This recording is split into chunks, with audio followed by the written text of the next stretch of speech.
Samuel Coleridge-Taylor was an English composer who lived from 1875 to 1912. Even in his early years in the 1890s, he was a thematic composer who created long yet memorable themes which he manipulated in many ways throughout his music. When he composed his quintet in F-sharp minor for clarinet and strings, he was a student of Charles Stanford at the Royal College of Music. This quintet is a great example of what I view as thematic interplay, or the ways in which themes interact with each other throughout a work. For the purposes of this presentation, I'm going to focus just on the first movement. I'll start by introducing the 5 motives and themes we'll be looking at, and then I'll describe the 3 techniques that Coleridge-Taylor uses to make the themes interact with one another. The first movement is in sonata form. I'm going to focus mainly on the exposition, which here shows the introduction, primary theme, transition, secondary theme, and closing theme groups. They're all color-coded according to the main theme in play at each section, which I'll walk through now. What you'll see on the next 2 slides are the 5 motives and themes. I've color-coded them to make them easier to follow, particularly as we get into some of the more intricate examples. I'm going to play an audio clip from each motive, theme, and example throughout the presentation. This movement opens with a short introductory gesture, which is marked in purple.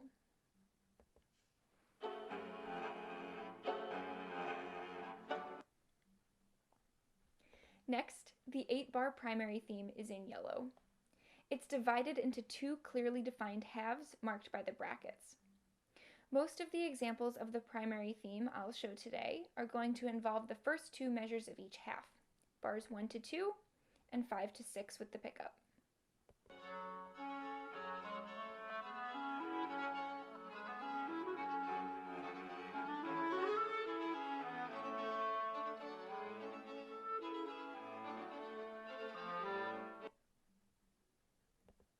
The transition theme is marked in red. This theme is also split into 2 halves, where measures 1 to 2 and 3 to 4 can be heard either as independent units or as a cohesive theme.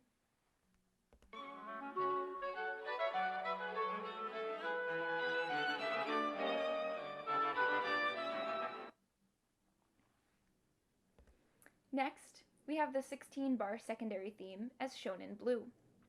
This theme is typical of late Romantic sonata form, a longer, florid major mode counterpart to the minor primary theme's markedness.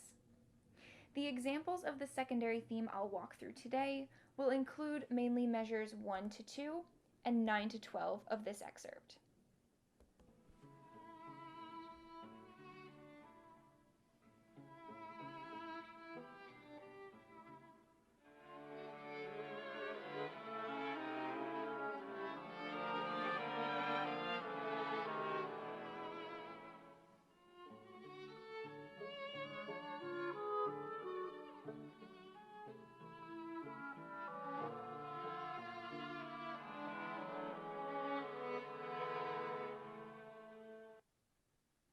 Finally, the closing theme, here marked in green, takes several different forms throughout the exposition. The most important feature of this theme is the new beat grouping. This theme places 3 beats in a measure, as opposed to the other themes, which all place 2 beats in a measure.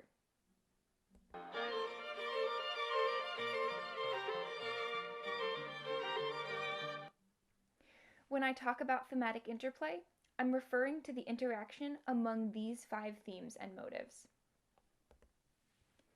It's common in late 19th century music for themes to interact with each other in development sections of sonata forms. What I find particularly interesting about this piece is how frequently thematic interplay occurs during the exposition. When studying this work, I identified 3 different types of thematic interplay, which I define with the terms thematic layering, thematic staggering, and thematic foreshadowing. I'll explain these terms in more detail on the coming slides. Throughout these examples, you'll see a legend in the bottom right-hand corner. This legend uses the same color coding system as the previous slides to denote each of the 5 motives and themes. The first of the 3 thematic interplay techniques I'll cover is thematic layering. Thematic layering occurs when 2 themes, or 1 theme and 1 motive, are being played simultaneously.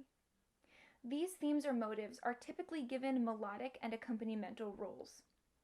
Coleridge-Taylor frequently uses a motive as a rhythmic accompaniment pattern to a longer melodic theme. The example shown here takes place at measure 20, shortly after the first full iteration of the primary theme. It shows the primary theme being played by the clarinet, accompanied by the introductory theme being played by a violin.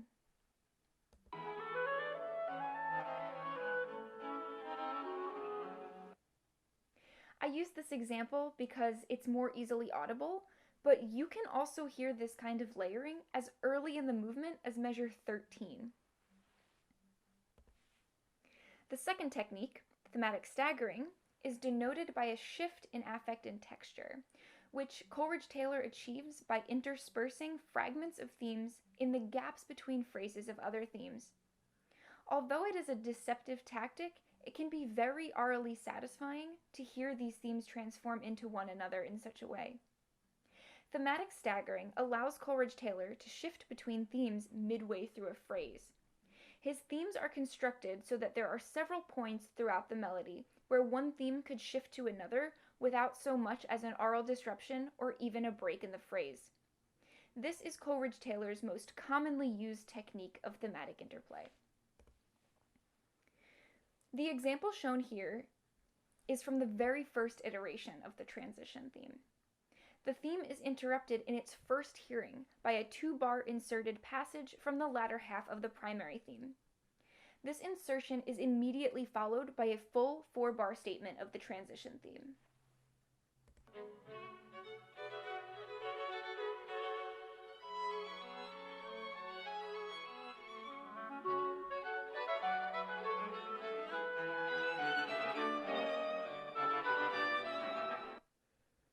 This kind of interruption is a trademark of Coleridge-Taylor's staggering technique, and it asserts itself very early on in the movement. Thematic foreshadowing, the last of the 3 techniques, occurs when Coleridge-Taylor hints at a theme before it is heard in full for the first time. This technique only works in the exposition, because once the theme is played in full, it can no longer be foreshadowed. In this movement, the theme associated with foreshadowing is the closing theme. As stated earlier, this theme is characterized by a shift in the metric pattern from beat groups of 3 to beat groups of 2. The example shown here is from the second iteration of the secondary theme, which starts at measure 70. It is not the first instance of foreshadowing, but it is the most audible example in the movement. As you can see from this example, the secondary theme is accompanied by a measure of 3 accented half notes, outlining the closing theme's metric pattern. This measure of half notes foreshadows the closing theme, which is heard in full for the first time 7 bars later. Although this hint does not include the melodic line, it clearly outlines the closing theme with its new and accented beat grouping. Because of this shift in the metric accent, which foreshadows the closing theme, the triple meter is less of a surprise when the closing theme is finally played in full.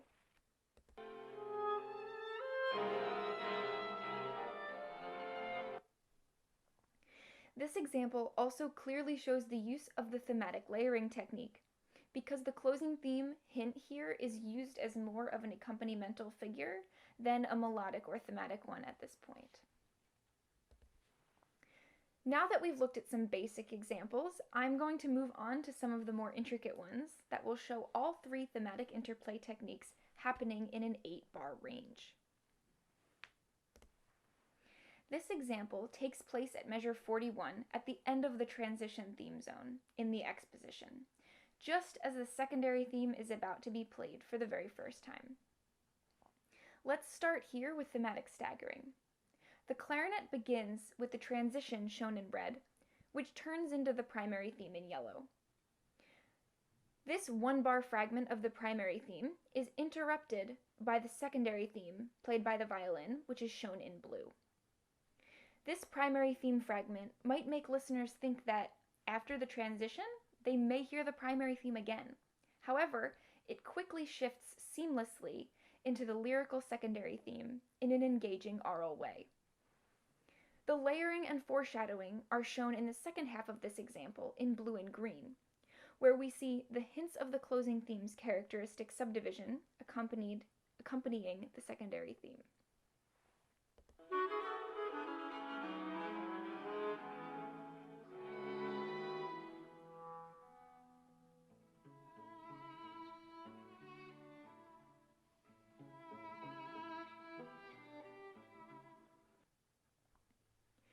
At this juncture, Coleridge-Taylor uses the primary theme's open fifth motion to bring about the secondary theme's major key area.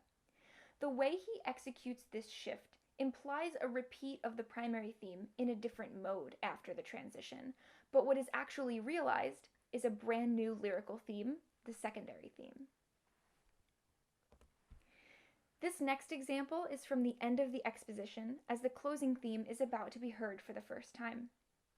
It starts at measure 70 and is another instance of all three thematic interplay techniques happening very, very close to each other. In this example, the layering and foreshadowing occurs again with the hints of the closing theme accompanying the secondary theme. This is shown in the measure that's half blue and half green. Then, in two back-to-back instances of thematic staggering, the secondary theme in blue turns briefly into the transition theme in red, which quickly shifts into the full closing theme in green.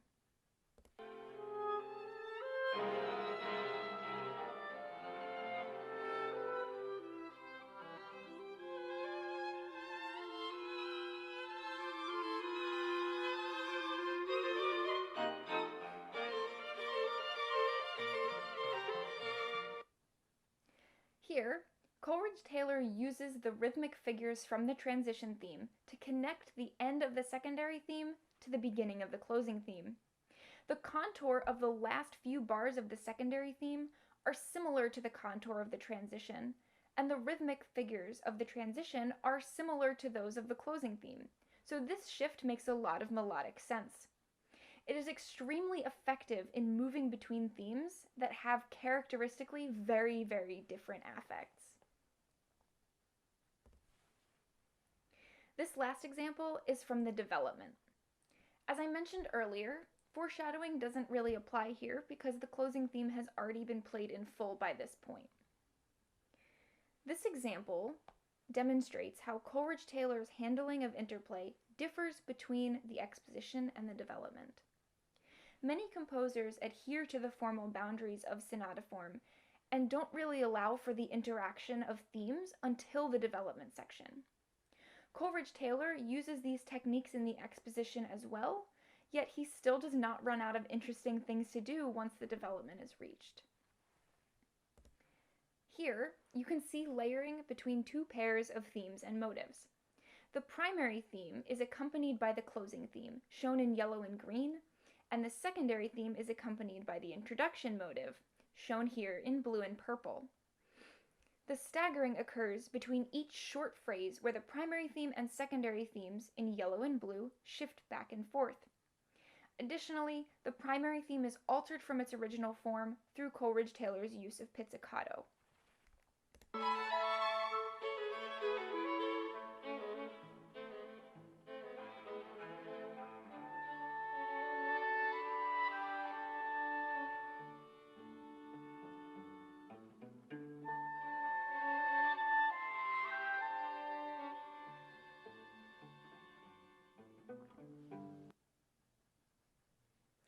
The main difference here between this example from the development and the others from the exposition are the pairs of layered themes. In the exposition, the primary theme is always paired with the introductory motive for layering, and the secondary theme is always paired with the closing theme, with fragments of the transition functioning as a catch-all bridge between each major theme zone. By switching up these pairs of layered themes in the development, Coleridge-Taylor creates even more blending of theme zones than there was in the exposition. Now, interplay is by no means limited to Coleridge-Taylor's music. A similar technique occurs in the music of many composers in the form of motivic development. Here, thematic interplay is a thematic version of that motivic technique, and an expositional use of a traditionally developmental occurrence. In this work, Coleridge-Taylor adapts the technique of motivic development to his long themes, thereby blurring theme zone boundaries in the exposition and further weaving the themes together in the development before working them out in the recapitulation.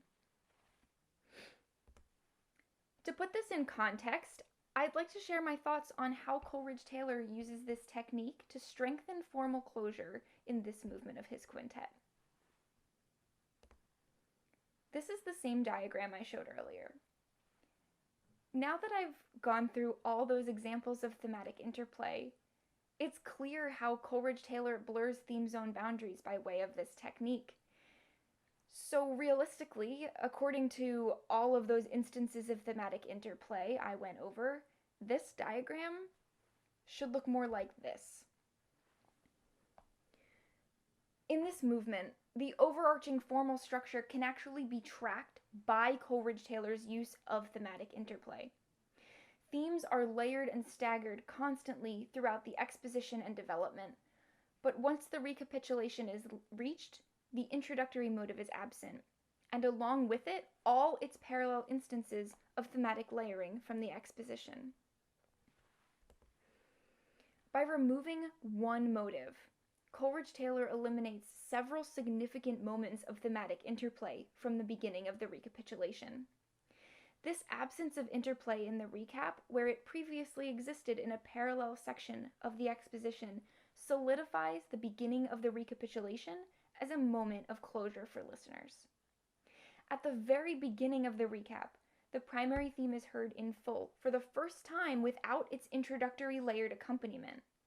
All 5 instruments perform the primary theme on its own, and as a result, this moment sounds like a significant formal juncture, reviving the original key and tonality of the primary theme with no thematic motivic accompaniment from the introductory theme. The simplified version of the diagram I showed before is enough to understand the form of this movement. However, this version is so much more interesting.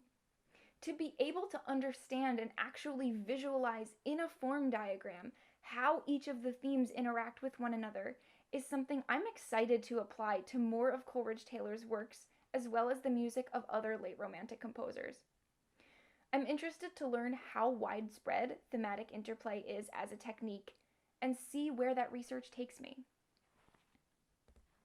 This study, as well as further research on Coleridge-Taylor's music, recognizes the importance of the innovations and craft of marginalized composers. I'm glad to have the opportunity to engage with and learn from musical works by composers from underrepresented communities as a source of analytical knowledge. Thank you so much for listening. Please feel free to send any questions about this information and this topic to nadinesilvermanmusic@gmail.com.